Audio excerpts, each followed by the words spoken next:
ಬಾಳೆಹಣ್ಣು ಮನ್ಯಾಗ ತಂದು ಇಟ್ಟಿದ್ದೀವಿ, ಆದ್ರೆ ಯಾರೂ ತಿಂದಿಲ್ಲ ಮತ್ತು ಅವು ಭಾಳ ಹಣ್ಣಾಗಿದ್ದಾವೆ. ಇನ್ನು ಇದನ್ನೆಲ್ಲ ಬಿಸಾಡ್ಬೇಕು ಅನ್ನೋ ಟೈಮ್ದೊಳಗೆ ಈ ರೆಸಿಪಿ ಮಾಡಿ ನೋಡ್ರಿ ನೀವು, ಸೂಪರ್ ಇರ್ತದೆ. ಈ ರೆಸಿಪಿ ಹೆಸರು ಮಂಗಳೂರು ಬನ್ಸ್ ಅಂತ.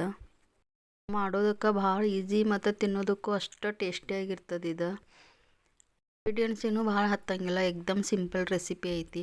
ಇದ್ರ ಕಾಂಬಿನೇಷನ್ ಅಂತಂದ್ರೆ ಕಾಯಿ ಚಟ್ನಿ ಅಂದ್ರೆ ಕೊಬ್ಬರಿ ಚಟ್ನಿ ಮಾಡ್ತಾರಲ್ಲ ನಾವು ಇಡ್ಲಿ ದೋಸೆಗೆ ಅದು.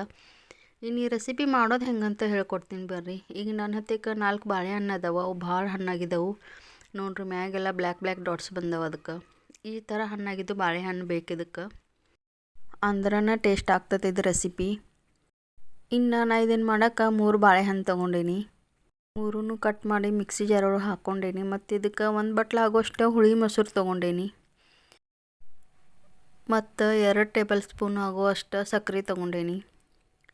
ಸಕ್ಕರೆ ಯಾಕಂತಂದ್ರೆ ಹಿಟ್ಟು ಫ್ಲಫಿಯಾಗಿ ಬರ್ತೈತೆ, ಅದಕ್ಕೆ ಇದ್ರೊಳಗೆ ಸಕ್ಕರೆ ಯೂಸ್ ಮಾಡಬೇಕು ಮತ್ತು ತಿನ್ನೋದಕ್ಕೂ ಟೇಸ್ಟ್ ಬರ್ತದೆ. ಇದನ್ನೆಲ್ಲನೂ ಒಂಚೂರು ಗಂಟು ಇರಲಾರ್ದಂಗೆ ಪೇಸ್ಟ್ ಮಾಡ್ಕೋಬೇಕು ನೋಡ್ರಿ. ಈಗ ಬ್ಯಾಟರ್ ಒಳಗೆ ಒಂಚೂರು ಗಂಟಿಲ್ಲ, ಏಕ್ದಮ್ ಸ್ಮೂತ್ ಅಂದ್ರೆ ಸ್ಮೂತ್ ಆಗ್ಯದ. ಇನ್ನು ಇದನ್ನು ಮಾಡೋಕೆ ನಾ ಒಂದು ಅರ್ಧ kg ಆಗುವಷ್ಟು ಮೈದಾ ತೊಗೊಂಡೀನಿ. ಮತ್ತು 1 ಟೇಬಲ್ ಸ್ಪೂನ್ ಆಗುವಷ್ಟು ಜೀರಿಗೆ ತೊಗೊಂಡೇನಿ. ರುಚಿಗೆ ತಕ್ಕಷ್ಟು ಉಪ್ಪು ಹಾಕ್ಕೊಳ್ಳೋದು. ಮತ್ತು ಒಂದು ಅರ್ಧ ಸ್ಪೂನ್ಗಿಂತನೂ ಒಂಚೂರು ಕಡಿಮೆ ಆಗೋಷ್ಟು ಸೋಡಾ ಹಾಕೋರಿ, ಅಡುಗೆ ಸೋಡಾ. ಇನ್ನು ಇದ್ರೊಳಗೆ ನೀವು ತಯಾರು ಮಾಡಿಟ್ಟಿದ್ದ ಬ್ಯಾಟರ್ ಹಾಕ್ಕೊಳ್ರಿ.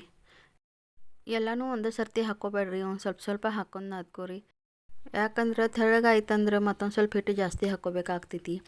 ಸ್ಟಾರ್ಟಿಂಗ ನಾವು ಭಾಳ ತೆಳ್ಳಗೆ ಮಾಡಿ ಇಡೋದಿಲ್ಲ, ಯಾಕಂದ್ರೆ ಒಂದು 8 ತಾಸು ನಾವು ನೆನೆಯಕ್ಕೆ ಇಟ್ಬಿಡ್ತೀವಲ್ಲ, ಆವಾಗ ಅದು ಆಲ್ರೆಡಿ ಮೆತ್ತಗೆ ಆಗ್ತೈತಿ. ಅದಕ್ಕೆ ಇನ್ನು ಇದ್ರ ಮ್ಯಾಗ 1 ಟೇಬಲ್ ಸ್ಪೂನ್ ಆಗುವಷ್ಟು ತುಪ್ಪ ಹಾಕಿ ಎಲ್ಲ ಕಡೆ ಸವರಬೇಕು. ಯಾಕಂದ್ರೆ ಹಿಟ್ಟು ಕರಗೂ ಆಗಂಗಿಲ್ಲ ಮತ್ತು ಮೆತ್ತಗೂ ಆಗ್ತದೆ, ಅದ್ರ ಸಲುವಾಗಿ ಎಲ್ಲ ಕಡೆ ಹಾಕ್ಕೋಬೇಕು. ಇದು ಹಿಟ್ಟು ಎಷ್ಟು ನೆನಿತೈತಲ್ಲ ಅಷ್ಟು ಚಲೋ ಪೂರಿ ಬರ್ತಾವೆ ಮತ್ತು ತಿನ್ನೋದಕ್ಕೂ ಸಾಫ್ಟ್ ಆಗ್ತಾವೆ. ಅದ್ರ ಸಲುವಾಗಿ ಇದನ್ನು ಚೆನ್ನಾಗಿ ತುಪ್ಪ ಹಾಕಿ ಎಲ್ಲ ಕಡೆ ನಾದ್ಕೋಬೇಕು. ಆಮೇಲೆ ಒಂದು ಪ್ಲೇಟ್ ಇಟ್ಟು ಮುಚ್ಚಿಡ್ರಿ. ಒಂದು 8 ತಾಸು ಆಗೋಸ್ ತನಕ ಮುಚ್ಚಿಡ್ರಿ. ನೋಡಿರಿ 8 ತಾಸು ಆದ್ಮ್ಯಾಗ ಹಿಟ್ಟು ನಂದು ಯಾವ ಥರ ಮೆತ್ತಗಾಗೈತೆ ಅಂತ.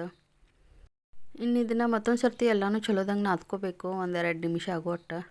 ನೀವು ಎಷ್ಟು ನಾದ್ಕೋತೀರಿ ಅಷ್ಟು ಹಿಟ್ಟು ಮೆತ್ತಗಾಗ್ತೈತಿ. ಆಮೇಲೆ ಪೂರಿನೂ ಚಲೋ ಬರ್ತಾವೆ. ಪೂರಿ ಅಂದ್ರೆ ಬನ್ಸ್. ಇದಕ್ಕೆ ನಾರ್ಮಲಿ ನಾವು ಚಪಾತಿ ಮಾಡ್ತೀವಲ್ಲ, ಅದಕ್ಕಿಂತ ಒಂಚೂರು ಹಿಟ್ಟು ಕಡಿಮೆ ತೊಗೋಬೇಕು. ಯಾಕಂದ್ರೆ ನಾವು ಇದನ್ನು ದಪ್ಪ ಲಟ್ಟಿಸ್ಬೇಕಾಗ್ತೈತಿ.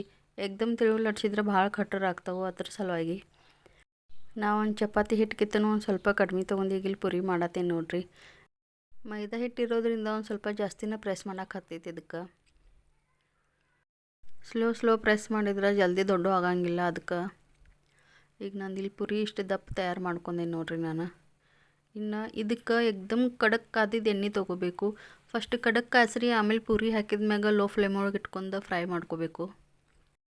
ಯಾಕಂದರೆ ಇವು ಪೂರಿ ಭಾಳ ದಪ್ಪ ಇರ್ತವೆ, ಅದ್ರ ಸಲುವಾಗಿ ಲೋ ಫ್ಲೇಮ್ ಒಳಗೆ ಇಟ್ಕೊಂಡು ಫ್ರೈ ಮಾಡ್ಕೋಬೇಕು. ಇಲ್ಲಾಂದ್ರೆ ಒಳಗೆ ತನಕ ಎಲ್ಲನೂ ಫ್ರೈ ಆಗಂಗಿಲ್ಲ ಚಲೋದಂಗೆ. ಮ್ಯಾಗ ಅಟ್ಟ ಫ್ರೈ ಆಗ್ತಾವೆ, ಒಳಗೆ ಹಸಿ ಉಳಿತಾವೆ. ಇದ್ರ ಸಲುವಾಗಿ ಲೋ ಫ್ಲೇಮ್ ಒಳಗೆ ಇಟ್ಕೊಂಡು 1 ಮಿನಿಟ್ ಆಗೋ ತನಕ ಫ್ರೈ ಮಾಡ್ಕೊರಿ. ಬನ್ಸ್ ಕಲರ್ ಗೋಲ್ಡನ್ ಬ್ರೌನ್ ಬರೋ ತನಕ ಫ್ರೈ ಮಾಡ್ಕೊರಿ. ತೆಂಗಿನಕಾಯಿ ಚಟ್ನಿ ಜೊತೆ ಈ ಪೂರಿ ಸರ್ವ್ ಮಾಡಿರಿ ನೀವು. ನಂದಿದ್ದು ವಿಡಿಯೋ ನಿಮ್ಗೆ ಇಷ್ಟ ಆದ್ರೆ ಲೈಕ್, ಶೇರ್, ಕಮೆಂಟ್ ಮಾಡಿರಿ ಮತ್ತು ಹಂಗೆ ಸಬ್ಸ್ಕ್ರೈಬ್ ಮಾಡಿರಿ. Thank you.